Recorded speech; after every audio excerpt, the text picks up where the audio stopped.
Oke, Bang Sandi, itu palingan tadi masalah resesi, isu resesi. Nah juga ya. Iya, lumayan sih. Ada juga sih yang tanya. Aduh. Jadi gue follow up lagi customer gue ya kan, sempat nanya-nanya masalah mobil. Gue tanya lagi, aduh mas, takut resesi mas, inflasi 2023. Jadi kita keep dulu nih ya kan. Banyak juga sih mereka yang kayak begitu. Makanya gue coba bahas di video YouTube gue nih teman-teman. Jangan khawatir, khawatir. Karena kita flat cicilannya. Ngerti bahasanya, bahasa ekonomi semua coy. Mungkin yang dapat paham ya orang ekonomi sebenarnya. Tapi gue menyimpulkan kayak gini. Gue udah worry kalau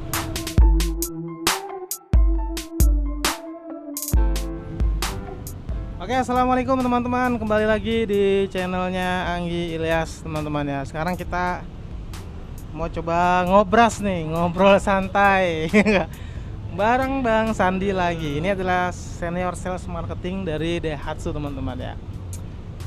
Kita mau ngobrol apa nih Bang kira-kira? Ngobrol apa ya? Kemarin yang di komentar udah ada masalah apa Bang Anggi yang bisa kita bahas? Sekali ada yang dipilih-pilih dari komen-komen subscribernya Bang Anggi. Oke, kalau komen sih banyak sih masalah. Kayaknya DP sama angsurannya kegedean. Jadi DP sama angsurannya. Palingan banyak yang gitu sih yang bilang jangan beli mobil di sini ya kan. Bunganya gede atau mahal ya. Itu sih beberapa yang komen mungkin seperti itu. Mungkin belum tahu atau bagaimana. Jadi ya coba kita obrolin aja ya enggak? Sambil santai teman-teman ya. Oke, untuk teman-teman yang belum channel lagi.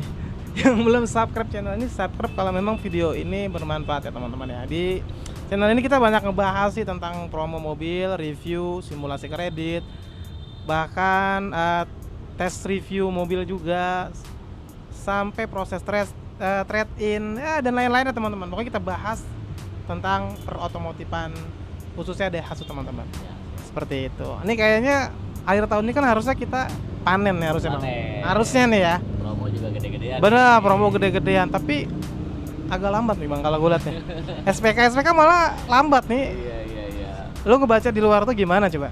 Ya kalau di luaran sih mungkin ya karena kemarin kan beberapa isu memang sempat menerpa nih di lingkungan kita semua ya, di bagian apalagi masalah kredit ya. Kan seperti Ibu Sri Mulyani bilang kalau memang nanti bakal ada resesi di 2023. Nah, kadang orang baru ngebaca tagline-nya aja tuh, belum menggali sebenarnya Indonesia berdampak nggak sih pada itu semua. Apalagi dunia otomotif terdampak nggak pada itu semua juga. Nah, kayaknya itu yang perlu kita bahas, kita clearin dulu ya Bang Anggi ya. Itu. Kalau bicara resesi 2023 sih, kalau memang dari faktor cicilan segala macam, kalau untuk kenaikan bunga memang sudah ada. Kenaikan bunga sudah ada, tapi kenaikannya itu kan masih kita imbangi dengan promo-promo besar, diskon-diskon besar yang memang kita sifatnya kan ngabisin stok nih di 2022. Otomatis namanya stoknya banyak ya, kita harus cepet-cepetan deh nih. Mumpung stoknya lagi banyak, promonya lagi gede, buruan deh ambil segala macam. Gitu faktornya resesi juga. Ya, informasi sebenarnya sih. Ya, sebenarnya sih. Betul. Kalau untuk di otomotif sendiri sih sebenarnya nggak terlalu berpengaruh ya Bang Anggi ya. Kenapa? Karena saya bilang mungkin ada, tapi nggak besar. Oke, jadi teman-teman, salah satu isu resesi ini, salah satu yang menyebabkan mungkin ya orang tuh buat keep mungkin keep budgetnya ya, mungkin ya. Yang tadinya mungkin mau beli mobil mungkin ditahan-tahan dulu, takutnya memang 2023 nggak bisa safety duit atau gimana gitu kan. Itu ya emang sih gue bukan ahli ekonomi sih sebenarnya. Jadi muncul nih, gua muncul memang beberapa di YouTube, sempat trending juga sih emang sih tentang resesi 2023 gelap dan gimana. Itu mungkin salah satu orang mikir ya budgetnya mungkin ditahan kali ya. Takut juga coy. Tapi sebenarnya gue sendiri resesi sih gue nggak terlalu paham gitu ya. Ya gue intinya takutnya apa ya, kayak corona kemarin aja, tapi nggak mungkin sih ya kayak corona kemarin nggak sampai segitunya ya. Gimana menurut lo? Kalau menurut saya sih ya sebenarnya sih kalau untuk mobil sih lebih aman. Kenapa? Karena cicilan kita kan rata-rata flat ya. Berbeda dengan KPR perumahan tuh, yang mungkin dalam tahun kedua, ketiga dan seterusnya tuh ada peningkatan cicilan karena berpengaruh dari suku bunga yang naik juga. Tapi kalau di kredit mobil kan begitu kita sudah akad kredit perjanjian, nah itu cicilannya flat sampai dengan lunas. Jadi sebenarnya sih nggak perlu khawatir juga. Yang kedua juga beberapa dari kompetitor kita juga mereka tenang-tenang aja tuh launching produk baru mereka. Ya kan, karena buat ngegebuk Daihatsu nih yang udah beberapa tahun ini kan kita selalu di posisi nomor 2 ya. Sebenarnya sih bisa nomor 1, cuman kan karena dealer kita lebih sedikit jadi ya ngalah sama kakak. Sama Toyota ya. Ya kita ngalah sama dia karena memang kan secara dealer juga jauh lebih banyak gitu kan, secara produk juga line up-nya juga lebih banyak. Sebenarnya sih kalau head to head-nya ya sebenarnya Daihatsu bisa jadi nomor 1 kalau memang line up-nya banyak, dealernya juga banyak juga, tapi ya sudahlah namanya kita masih saudara tiri kali ya. Gitu sih, intinya sih itu aja Mangi. Kalau di mobil sih saya rasa sih nggak terlalu berpengaruh banget. Kenapa? Karena cicilan kita flat aja sih. Berbeda dengan KPR rumah dan yang lain-lain yang sewaktu-waktu bisa naik sesuai dengan kenaikan suku bunga juga. Itu Bang Anggi. Benar-benar. Karena gue baca di artikel juga nih, kita kan mengacu penjual itu kan di Gaikindo kan. Betul. Gaikindo adalah suatu apa ya, mungkin ukur. tolak ukur penjualan mobil nih teman-teman, atau perotomotifan di Indonesia. Saya baca artikelnya tetap Daihatsu masih di nomor 2 setelah Toyota. Penjualannya yang naik sekitar 5 sampai 6%-an per 10 Oktober kemarin, Bang. Jadi saya rasa masih positif ya, untuk otomotif ini masih positif. Mungkin dibandingkan dengan perkreditan yang tadi lu bilang kayak KPR ya. KPR memang ada kenaikan bunga sih, karena gue sendiri masih nyicil KPR nih teman-teman ya. Dan dalam sebulan ini gue udah naik 2 kali. Bener, cicilan rumah gue tuh udah naik 2 kali, 1%. Terakhir tuh kemarin 1%, hampir 2%. Memang lumayan sih. Jadi agak worry yang memang yang masih punya perkreditan di KPR. Kalau otomotif sendiri sih, karena kan dia flat ya, dia flat sampai 5 tahun nggak ada kenaikan. Jadi saya rasa sih kalau orang yang mau beli mobil ya nggak usah takut sih sama, ya jangan terlalu takut ya, waspada atau kita berhitung boleh, tapi balik lagi kalau memang kita ada kebutuhan ya betul. Harga mobil itu kan kalau kita semakin tunda ya harganya juga semakin naik. Kenapa? Karena kan otomatis kan segala macamnya nih, ketika bunga itu naik semua bahan bakunya juga bakal naik semua. Nah, otomatis ya balik lagi kalau beli mobil, kenapa orang banyak beli kredit? Karena ya mereka pikir kalau mereka ngumpulkan uang juga mungkin harga mobil juga ikut naik kan secara bertahap kan. Kayak kemarin ini kita kan udah berapa kali ada kenaikan tuh. Yang terakhir kan kita ada kenaikan di Terios tipe X ya. Terios tipe X, Grand Max Minibus yang 15, Grand Max Pickup yang 15 sama Luxio.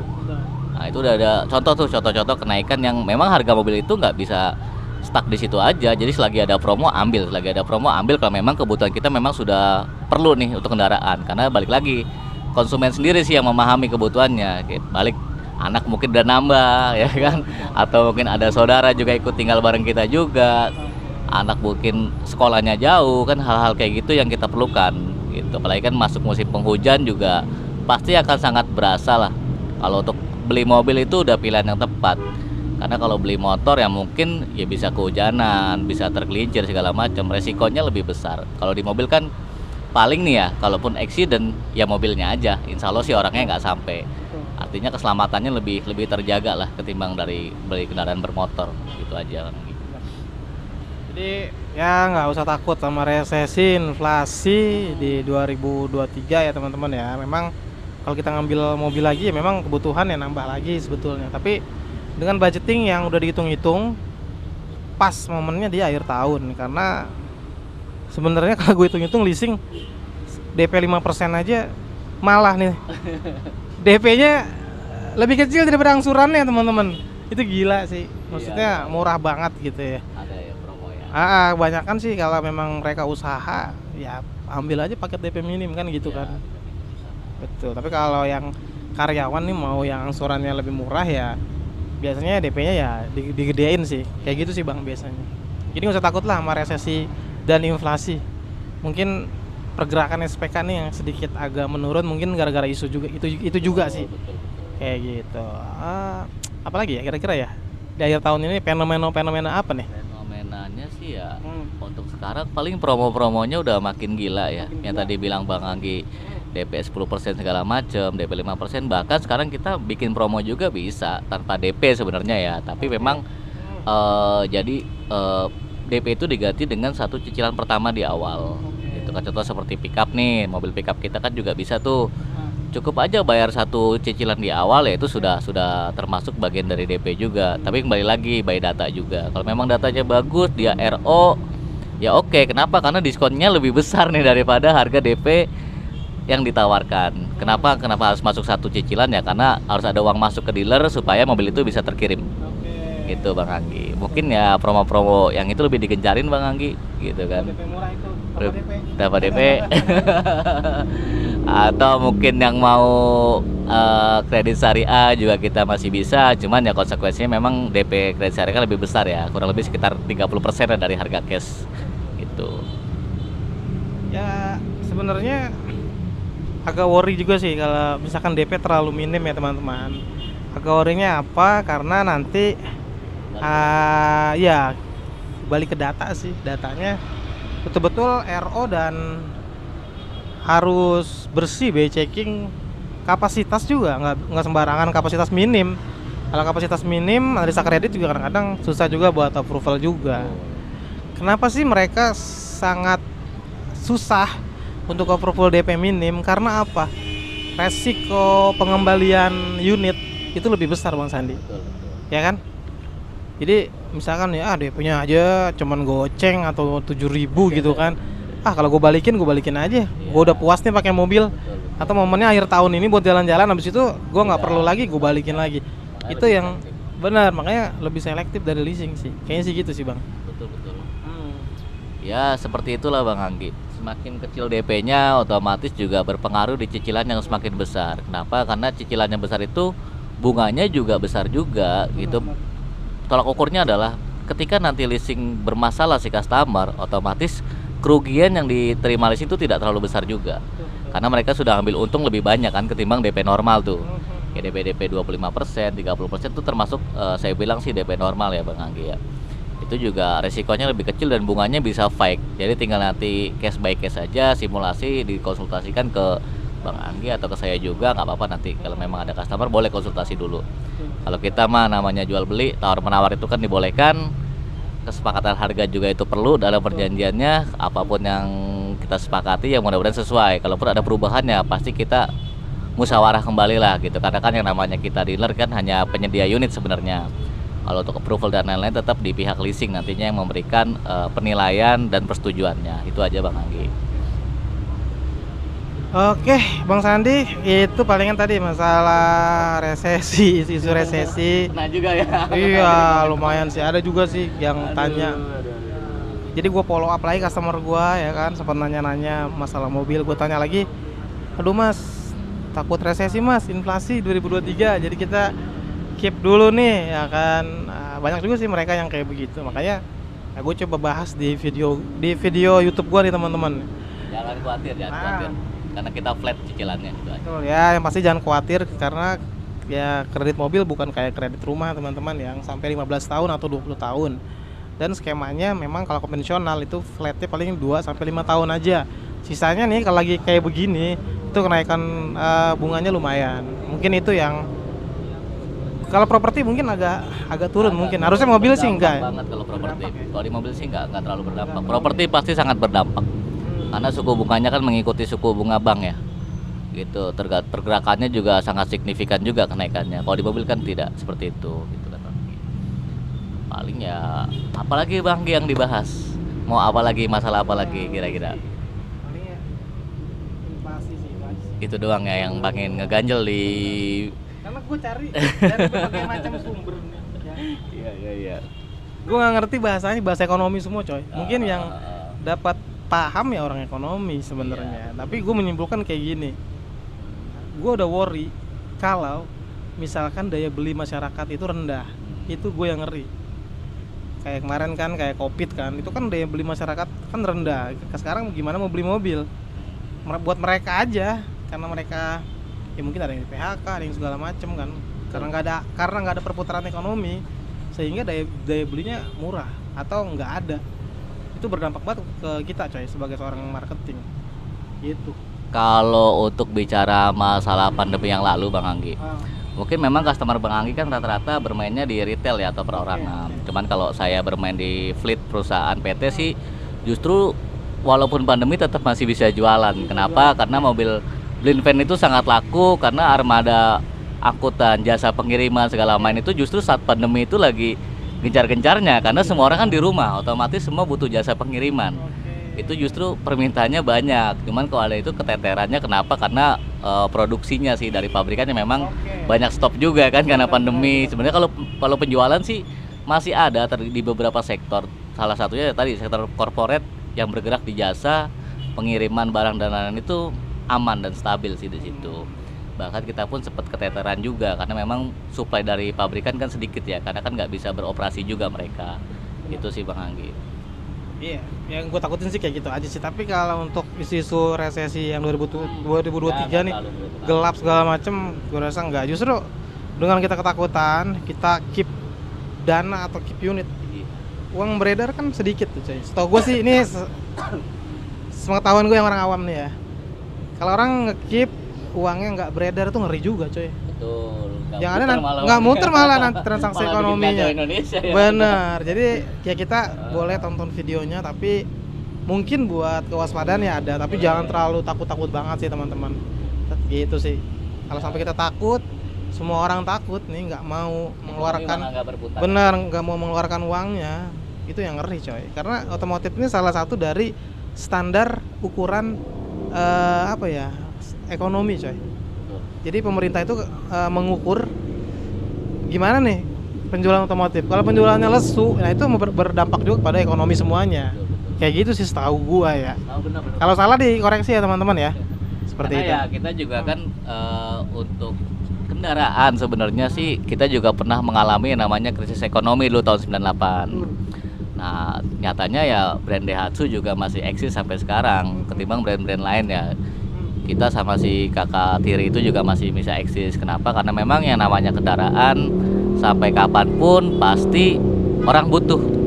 Sama seperti halnya kita udah jadi konsumsi sih.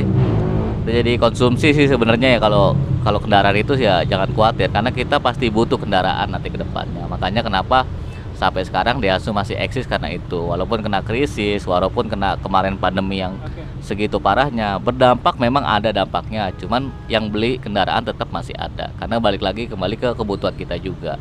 Kalau dirasa sudah urgensi harus beli ya sudah keluarkan saja. Beli saja mumpung lagi promo akhir tahunnya udah mulai jalan nih. Kalau bisa sih paling bagus memang ya bulan-bulan sekarang sih sampai Desember ya. Kenapa? Karena Desember biasanya stok-stok udah mulai keluar nik-nik ini nih. Betul, karena namanya produksi di pabrik biasanya kan dia pakai lot ya. Lotnya itu Desember ini kita close nih di tanggal sekian. Kenapa tanggal sekiannya lagi itu sudah mulai ancang-ancang buat produksi yang nik 2023. Itu kenapa stok mulai menipis karena itu di Desember sebenarnya. Karena di pabrikan juga udah mulai lotnya udah mulai produksi lagi buat nik 2023-nya. Otomatis kan harganya juga ya pasti bakal naik. Yang kedua juga BBN-nya juga lama juga dari pemerintah. Pokoknya rata-rata orang yang beli di Desember, Januari nanti efeknya STNK-nya akan lama sih. Bisa jadinya ya di Februari bahkan juga Maret nantinya karena BBN-nya barunya tadi yang lama. Seperti itu sih, Bang. Jadi pilihan tepat tuh. Jadi pilihan tepat ya ngambil mobil ya di akhir tahun ini teman-teman. Ya seperti itu. Ya, itu penjelasan singkat sih dari kita seorang marketing teman-teman ya. Mudah-mudahan video ini bisa bermanfaat ya untuk teman-teman ya yang masih ragu, bisa dipertimbangkan atau bagaimana lebih bijak lagi.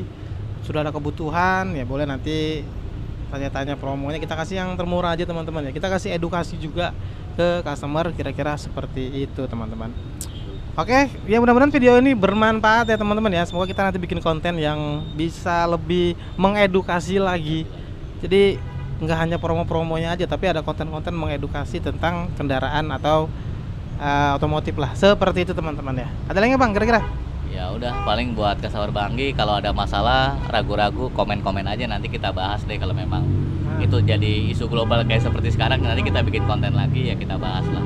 Kita berikan edukasi yang baik, kita kasih info-informasi sehingga customer bakal lebih bijak buat mempertimbangkan, memilih mana yang kalau dibilang penting semua penting, tapi Oke. balik lagi kalau memang urgent ya sudahlah, mau nggak mau kita pilihlah yang urgent gitu. Betul, betul.